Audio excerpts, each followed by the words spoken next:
Real Madrid defeated Atletico de Madrid 2-1 in the semifinal of the Spanish Super Cup, a strong, important result that sent the white team through to yet another final. But if we're talking about this match today, it's not just because of the scoreline. What truly stole the spotlight was the heated clash between Diego Simeone and Vinicius Jr., an episode that reignited a controversy that had already been building for some time and that, this time, exploded on the pitch, on the benches, and, as expected, across social media. Today we're going to tell you what happened in the match, how Real Madrid secured the victory, and above all, why this conflict had such a big impact, why it's not an isolated incident, and what it reveals about modern football, its protagonists, and the increasingly blurred limits between competition, provocation, and respect. Before we begin, please don't forget to subscribe to our channel. We'd love to know where in the world you're watching from. Tell us in the comments. The context was already special before the ball even started rolling. This was not just another derby. It was a Madrid derby played in Saudi Arabia for the 2025-2026 Spanish Super Cup, in a packed stadium, with cameras from all over the world and enormous media pressure. Real Madrid arrived with the historic obligation to always compete for everything. With a renewed squad, young stars, but the same demand as always: win.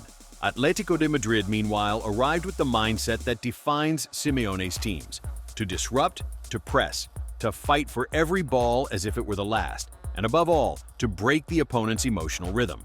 And from the very first minute, it was clear this was not going to be a calm match. Just 2 minutes in, Federico Valverde executed a perfect free kick. Powerful, precise, straight into the top corner. Oblak had no chance at all. 1-0 for Real Madrid with the match barely underway. That goal was a psychological blow, not only because of how early it came, but because it forced Atletico to change their initial plan. They could no longer wait. They had to come out. And when Atletico come out, they leave spaces, and Real Madrid know how to exploit them. The match entered an intense phase, with constant friction, tactical fouls, complaints, and exchanged looks. It wasn't just football, it was an emotional battle. In the second half, the second blow arrived. Rodrigo appeared after a great combination with Valverde and finished with class to make it 2-0.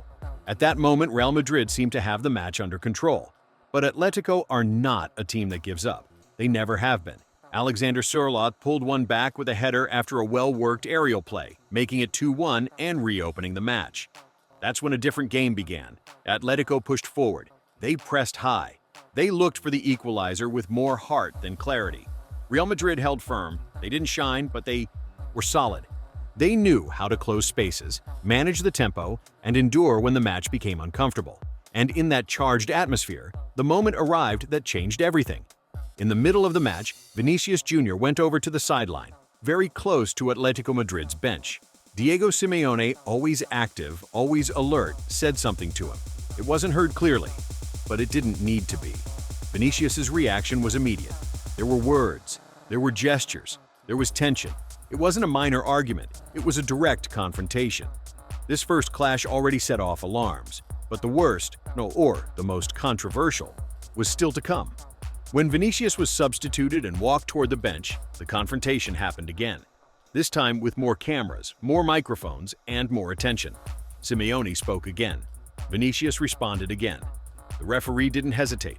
Yellow card for both.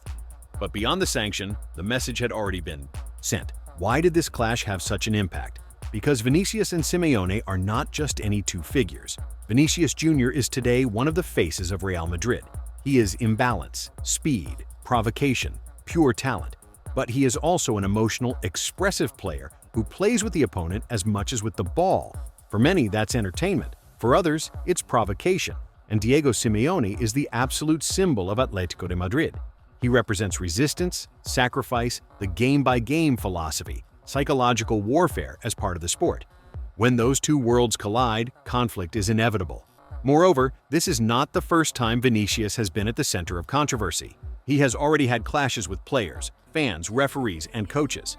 Some defend him by saying he is a constant victim of provocation. Others argue that he fuels the conflict himself. And Simeone, far from being a passive observer, knows exactly where to press. After the match, the controversy didn't fade away. Quite the opposite.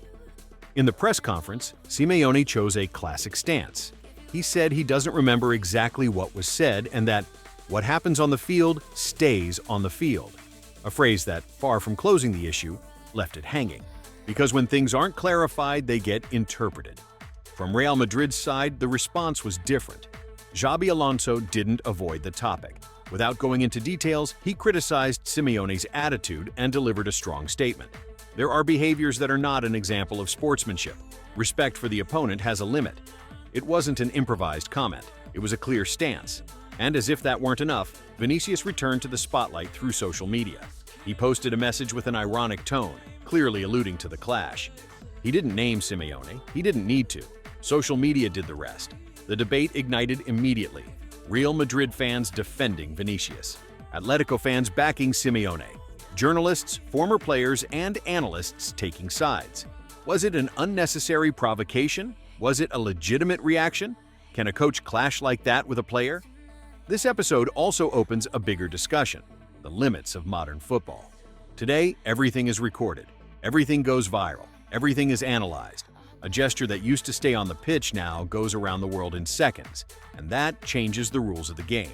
Simeone has always used psychological pressure as a tool, but now he faces a generation of footballers who don't accept a passive role, who respond, who speak, who express themselves, and Vinicius is the clearest example of that. Real Madrid are already in the final. There will be a Clásico against Barcelona.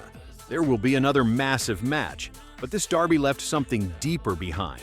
It made it clear that Vinicius Jr. is no longer just a player, but a central figure in world football. And it made it clear that Simeone remains a protagonist who never goes unnoticed.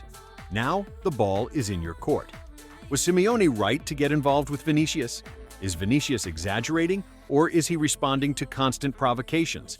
Where is the line between competing and provoking? Leave your opinion in the comments. Hit like if you enjoyed this analysis. And subscribe to the channel if you want more football content with context, depth, and real debate. Because classics don't end with the final whistle. They keep living on in the conversation.